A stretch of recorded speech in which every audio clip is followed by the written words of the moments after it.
Warahmatullahi wabarakatuh. Salam sejahtera untuk semuanya. Saya Pak Ali dari Inside Chamber. Kita lanjutkan lagi. Sekarang kita pada pembelajaran 2 ya. Halaman 113. Oke. Untuk pembahasan yang lain ada di sini. Ini adalah playlist ya. Dengan menggunakan playlist maka pembahasan bisa didapatkan secara urut dan runtut ya. Linknya ada di bawah di kolom deskripsi.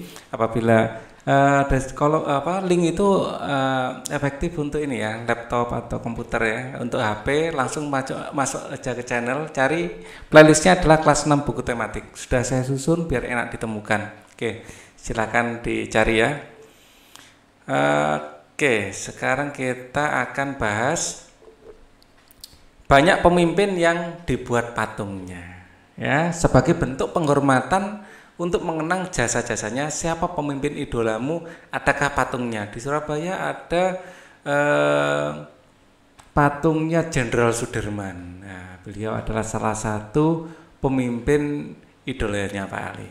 Ya, Jenderal Sudirman ini adalah pahlawan yang berjuang secara gerilya. Ya, kita lihat di sini. Di sini adalah patung proklamator kita, Soekarno dan Hatta ya. Beliau berdua inilah yang memproklamasikan kemerdekaan Indonesia. Perhatikan gambar patung di atas. Siapakah tokoh yang diwujudkan dalam patung itu? Soekarno dan Hatta ya. Ir Soekarno dan Dr. Andes Muhammad Hatta ya. Hatta ya. Apakah bahan pembuatannya? Kalau dari gambarnya ini bahan pembuatannya semen kelihatannya ya, semen atau kita menyebutnya konkrit gitu ya, semen. Menurut perkiraanmu bagaimana cara pembuatan patung itu?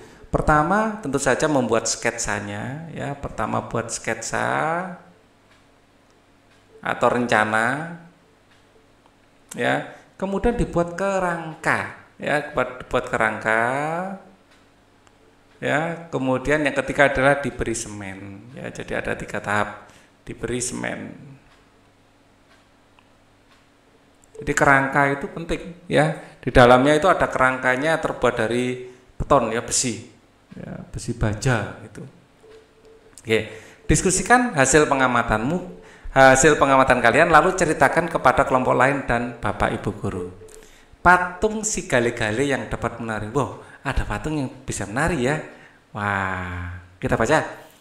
Pada zaman dahulu, kerajaan Samosir dipimpin oleh Raja Rahat. Dia memiliki anak sematawayang bernama Manggale. Suatu saat, Raja Rahat meminta anaknya untuk berperang melawan musuh di perbatasan. Manggale pun pergi berperang, tetapi dia tidak pernah kembali. Dia meninggal. Jasadnya tidak pernah ditemukan. Raja Rahat pun sedih hingga jatuh sakit. Masyarakat setempat ingin menghibur raja. Mereka membuat sebuah patung yang menyerupai Manggale dan menamainya si Gale-Gale. Gale dalam bahasa Toba artinya lemas.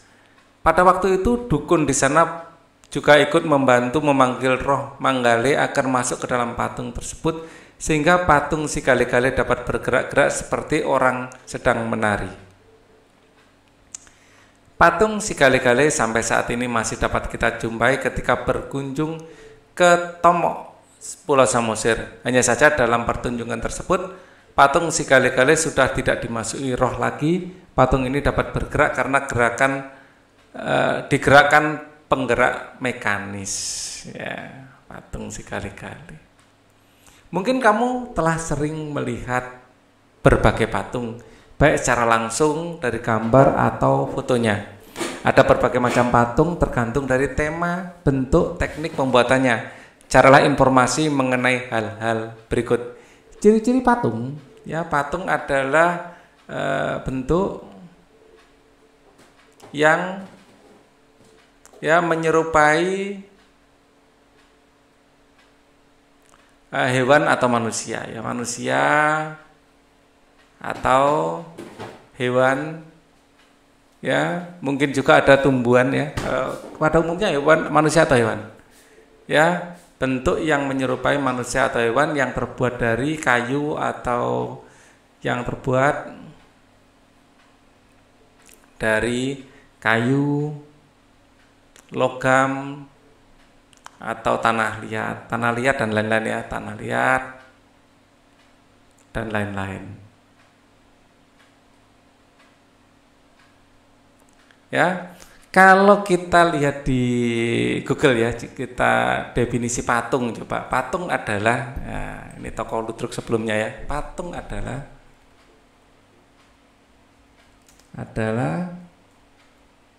ya, kita cari ya, siapa tahu ketemu.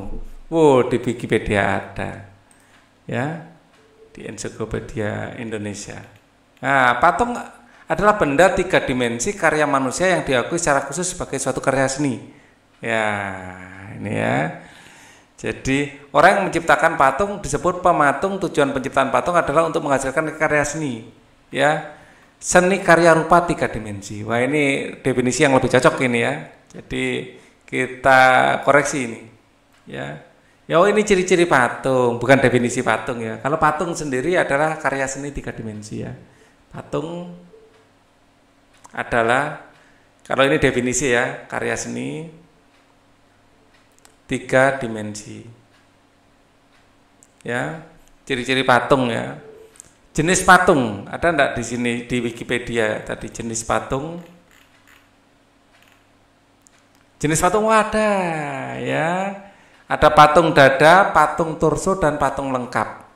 Ya, bahan patung juga banyak di sini ya. Wah, komplit juga ya. Ini informasinya jenis patung, patung dada ditampilkan sebatas dada ke atas, torso menampilkan badan dari dada ke atas pinggang, lengkap ya. Jadi patung dada, patung torso, patung lengkap. Ya, macam-macam ternyata jenis patung. Nah, ini nomor 2 ini tempatnya tidak ada. Ya, saya tulis di sini aja ya, jenis patung. Jadi patung dada, patung torso, patung lengkap.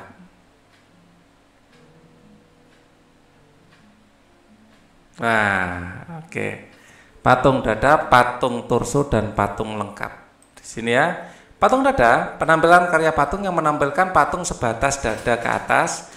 Patung torso adalah penampilan karya patung yang hanya menampilkan bagian badan dari dada, pinggang, dan panggul. Patung lengkap adalah penampilan karya patung yang menampilkan bagian dari, ya sebentar ya, sebentar.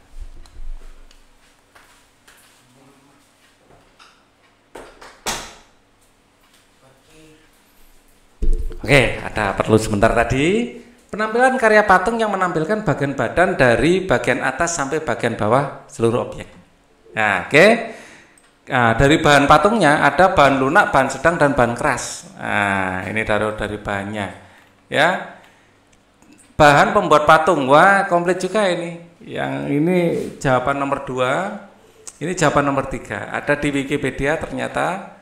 Dari bahan ada bahan lunak, bahan sedang, bahan keras. Ya, kita tuliskan dulu. Jadi ada bahan lunak,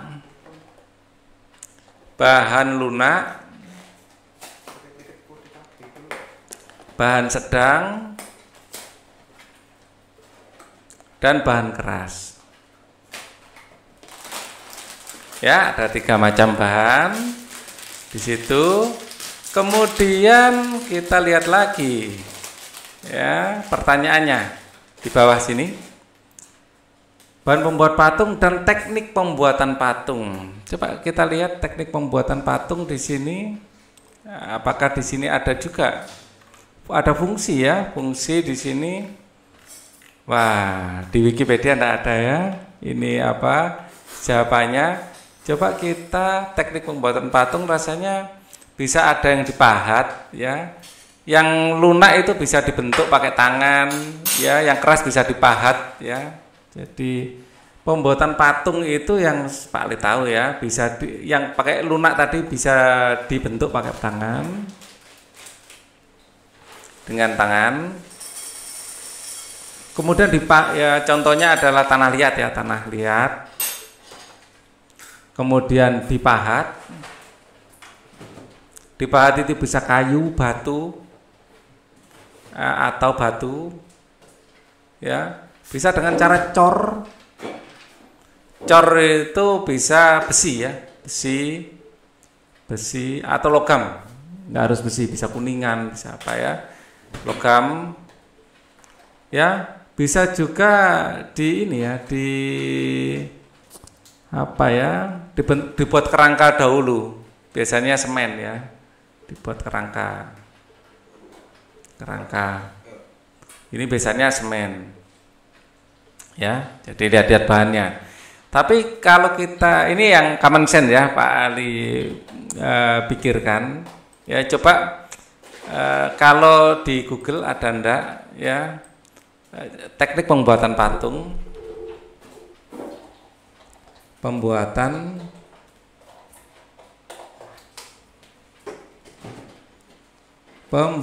patung. Di sini ada ya teknik pembuatan patung. Wah, ini macam-macam ternyata ya. Ada macam-macam teknik ini. Ya, dari di sini mana tapi kok enggak ada ini informasinya. Ya, kelihatannya tadi ada. Ini masih di bawah. 4 dari 7 halaman. Jenis-jenis, ini. Jadi ternyata di luar yang Pak Ali bayangkan, tekniknya banyak ya. Ya, kalian bisa catat ini, ya. Teknik butsir ini dari liputan6.com ya. Teknik butsir yang pertama merupakan salah satu teknik pembuatan patung dengan cara mengurangi bahan lunak seperti tanah liat, gips, ya dibentuk ya, Pak Ali bilang tadi dibentuk, ya, bahan yang berstruktur lunak lainnya sehingga tercipta karya seni patung yang memiliki nilai estetika. Terus ada teknik modeling, merupakan teknik membuat patung dengan cara membuat model terlebih dahulu, setelah itu membentuk patung sebenarnya, modeling. Terus ada teknik merakit. Teknik ini hampir mirip dengan permainan puzzle, yaitu dengan cara merakit bahan dasar patung, ya. Terus ada teknik cor, ini sesuai dengan yang Pak Ali bayangkan. Teknik ini biasanya digunakan pada proses pembuatan patung dengan bahan dasar logam. Diawali dengan memanaskan logam hingga mencair, kemudian dituangkan dalam cetakan. Teknik pembuatan patung dengan cara membentuk patung secara bertahap sehingga tercipta patung yang diinginkan. Dalam teknik ini lebih membutuhkan ketelitian dari senimannya. Tapi kualitas patung yang diperoleh biasanya lebih bagus karena menggunakan perasaan atau feeling. Teknik pahat biasanya dilakukan dalam proses pembuatan patung dengan bahan dasar keras seperti kayu, tulang, granit, batu granik, bahan dasar yang berstruktur keras lainnya dengan cara mengurangi bagian tertentu ya bahan dasar sehingga membentuk patung.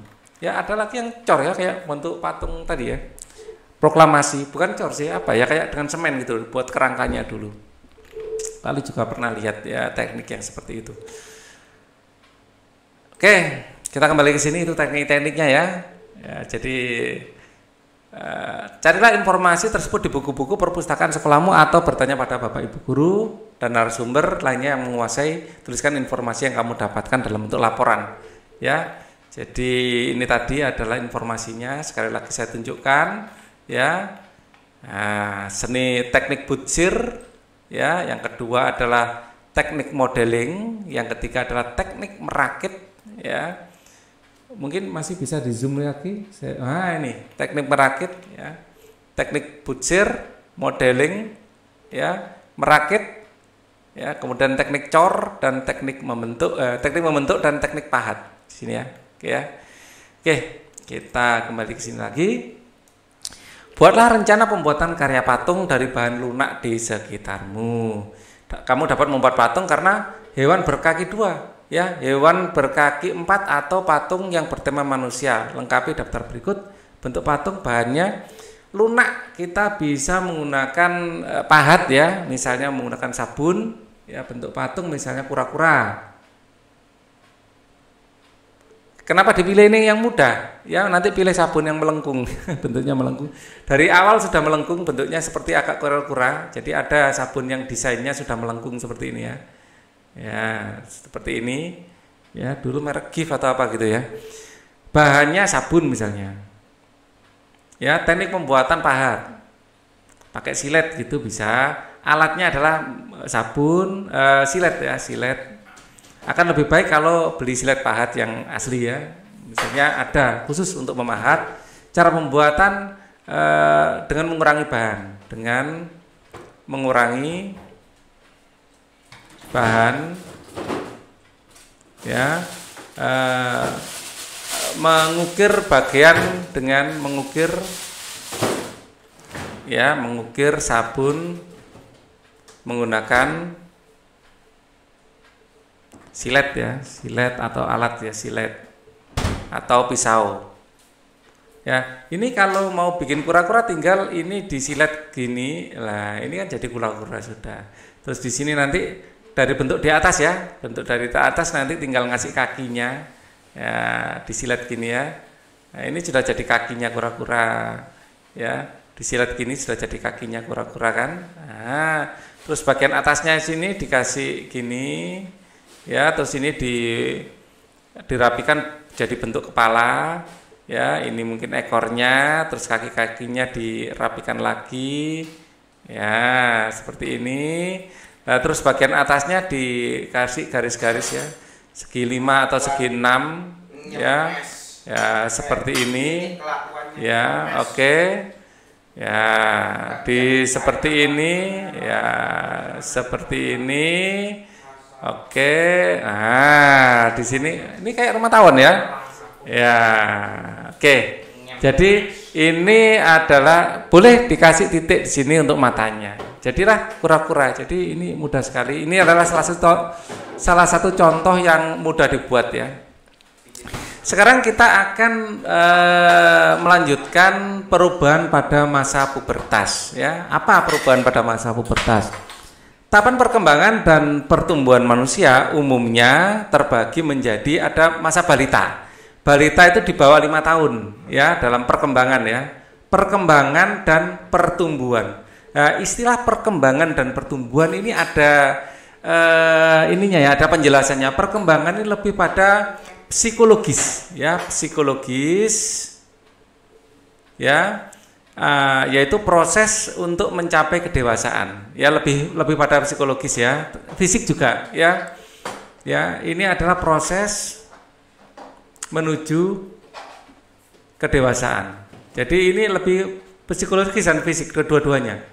Ya, dan fisik yaitu proses menuju kedewasaan. Proses menuju kedewasaan. Itu perkembangan. Kalau pertumbuhan ini lebih pada fisik saja. Ya, yaitu badan bertambah besar, tubuh bertambah besar. Jadi anak yang tubuhnya besar, tinggi, itu belum tentu dewasa. Ya, jadi anak yang dewasa itu sudah berkembang sesuai dengan usianya, itu dewasa. Tapi kalau tumbuh beda. Ada orang yang nggak bisa tumbuh dengan baik tapi dewasa ada. Ya, dan sebaliknya.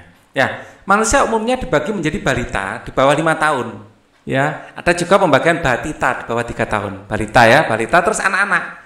Ya, setelah balita itu anak-anak. Biasanya masa anak-anak ini ditandai pada usia masuk TK. Ya, biasanya anak-anak itu identik dengan TK, taman kanak-kanak. Ya, sampai SD. Ya, TK sampai SD. Ya, kemudian SD sampai SD akhir ya, akhir SD ya. Ini remaja. Ini SD akhir itu sudah mulai remaja, apalagi sudah masuk SMP. SMP SMA. Ini adalah masa remaja. Ya, dan saat lulus SMA, mungkin kerja, mungkin kuliah, ya, ini adalah dewasa. Ya, akhir SMA sampai seterusnya itu dewasa. Ya. Mungkin kuliah. Ya. Dan usia lanjut, habis ini dewasa sampai produktif ya, sampai usia sekitar ya 50-60 tahun. Itu masih kategori dewasa. Lah, lebih dari 60 tahun ini usia lanjut ya, atau lanjut usia.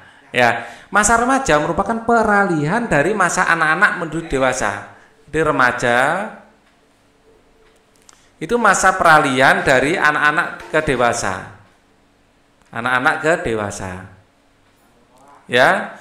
Sekali lagi, masa remaja merupakan peralihan masa anak-anak menuju masa dewasa. Pada awal masa remaja, kita mengalami masa pubertas, yaitu perubahan fisik, ya, di mana pubertas ini sebenarnya secara biologi, ya, mulai matangnya organ reproduksi, itu pubertas. Mulai matangnya organ reproduksi. Nah, karena di dalam organ reproduksi manusia itu diproduksi hormon-hormon tertentu, ya.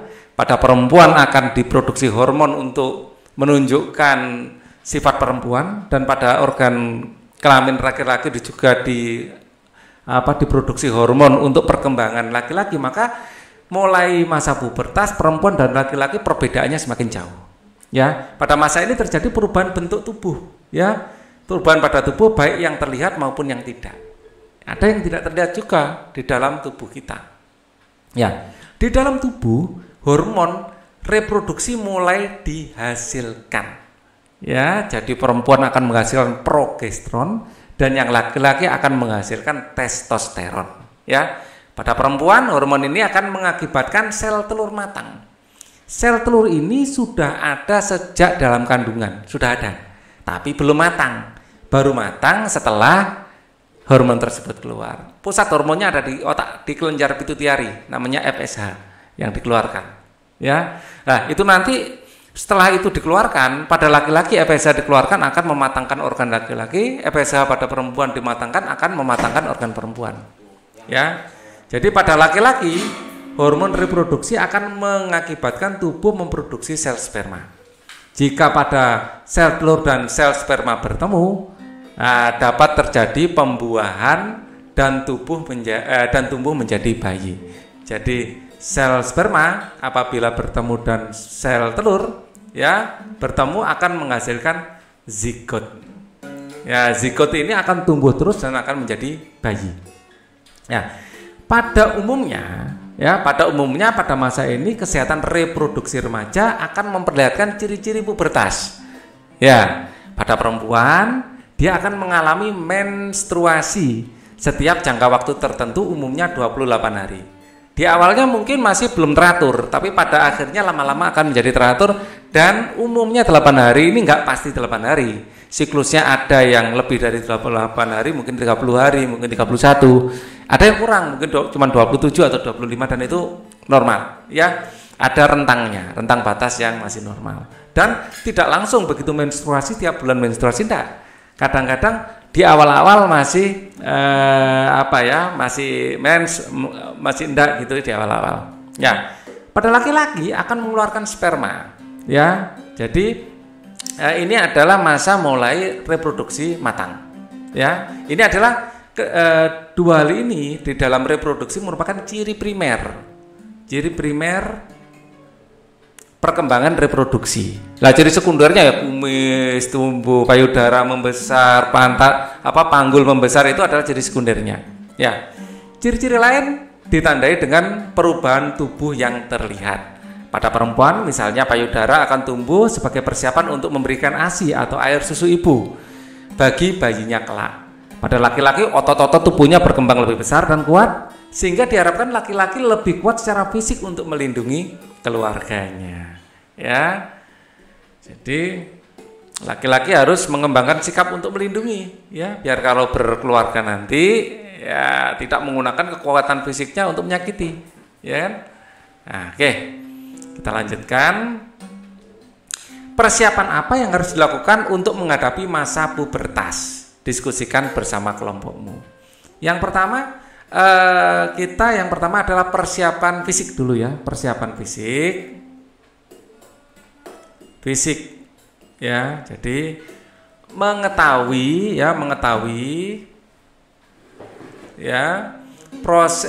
ciri-ciri pubertas, dan konsekuensi yang harus atau hal-hal yang harus dilakukan untuk mengantisipasinya. Ya misalnya ya ciri fisik, misalnya pada remaja mulai keluar banyak keringat dan kelenjar minyak dan kelenjar keringat akan bekerja lebih cepat ya, lebih cepat, lebih apa ya, lebih cepatnya kerja kelenjar minyak dan keringat. Ya, ini akan mengakibatkan tubuh mudah merasa gerah, misalnya akan tumbuh jerawat, ya, tumbuh jerawat, ya, akan tubuh akan merasa lembab, tubuh selalu lembab. Nah, ini sudah kita bahas di video sebelumnya. Hal-hal ini ya akan antisipasinya adalah kita akan harus sering berganti celana dalam, menggunakan celana dalam terbuat dari katun sehingga menyerap keringat. Ya, apabila habis buang air harus dibersihkan ya dan dikeringkan dengan tisu misalnya. Apabila mandi harus selalu ganti celana dalam, itu penting. Dan menggunakan celana dalam jangan terlalu ketat ya, yang longgar, karena ini kalau terlalu ketat akan buruk untuk perkembangan reproduksi. Baik laki-laki maupun perempuan sama. Ya, untuk perempuan tentu saja akan mengalami menstruasi, harus konsultasi sama keluarga, konsultasi sama ibu terutama ya, bagaimana cara memasang pembalut yang benar, bagaimana harus minimal sehari 4 kali berganti, atau kalau begitu terasa lembab harus diganti, ya itu harus dipersiapkan sehingga saat itu terjadi tidak kebingungan. Ini secara fisik ya. Kemudian secara mental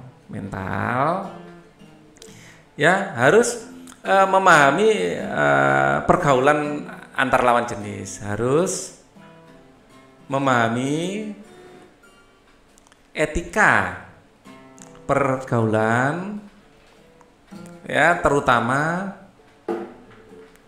dengan lawan jenis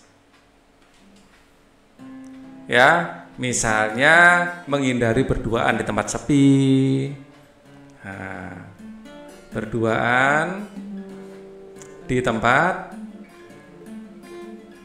sepi ya, kemudian memahami bahwa laki-laki dan perempuan itu ada perbedaan ya, jadi agar tidak mudah tersinggung ya, karena memang sifatnya berbeda. Memahami perbedaan sifat laki-laki dan perempuan agar tidak sering terjadi konflik ya, memahami perbedaan sifat laki-laki dan perempuan untuk menghindari kesalahpahaman ya, menghindari kesalahpahaman. Laki-laki juga harus memahami misalnya kondisi fisik perempuan yang kurang ya, masa perempuan mau diajak push up gaya laki-laki, kalau nggak bisa dibully lah, itu kan tidak memahami ya. Jadi laki-laki harus memahami keterbatasan perempuan, dan perempuan juga harus memahami keterbatasan laki-laki ya. Secara mental laki-laki perkembangannya agak lambat memang ya, jadi di awal-awal wanita cenderung lebih dewasa, misalnya di awal perkembangan ya, wanita cenderung lebih cepat dewasa, lebih memahami tanda bahaya. Laki-laki tabrak saja, kalau perempuan jangan, itu kan bahaya. Itu biasanya perempuan lebih sensitif ya, kalau laki-laki agak kurang sensitif ya. Nah, jadi laki-laki juga harus mau memahami perbedaan-perbedaan ini. Perempuan juga harus memahami laki-laki yang sukanya itu petualangan, sukanya itu mencoba batas kemampuannya, seperti itu. Bersama kelompokmu buatlah karya berupa peta pikiran berisi persiapan menghadapi masa pubertas sesuai dengan diskusi kalian, warnai dan hiasilah. Jadi persiapan menghadapi pubertas ya, menghadapi pubertas. Ya, ini kita paling tidak bedakan menjadi fisik dan mental. Mental. Ya, fisik itu lebih pada nanti kesehatan ya, kesehatan, ciri fisik ya. Ya, ciri fisik, memahami ciri fisik, terus cara menjaga kesehatan. Ya, nah, mental ini adalah persiapan ya, memahami ini apa, gejolak yang terjadi di masa remaja. Ya, gejolak psikologis di masa remaja. Terus remaja, jadi remaja itu mulai mencari jati diri, ya, gejolak psikologisnya seperti itu ya, proses mencari jati diri,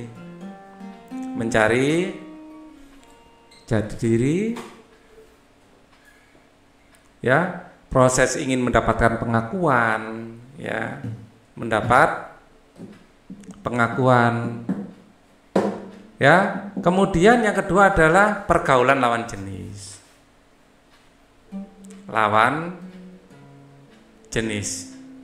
Paling tidak ini yang mind mapping kita bisa dikembangkan lebih banyak lagi. Ya, ayo renungkan apa yang telah aku pelajari hari ini. Ya, pembuatan patung ya, pembuatan patung. Ya, yang kedua adalah kita belajar hari ini adalah persiapan menghadapi masa pubertas. Menghadapi masa pubertas. Oke, kerjasama dengan orang tua, bersama orang tuamu, identifikasilah perubahan fisik yang telah kamu alami, buatlah catatan, lalu serahkan kepada bapak atau ibu guru. Pembelajaran 3 akan kita pelajari di video berikutnya. Thank you for watching. Wassalamualaikum warahmatullahi wabarakatuh.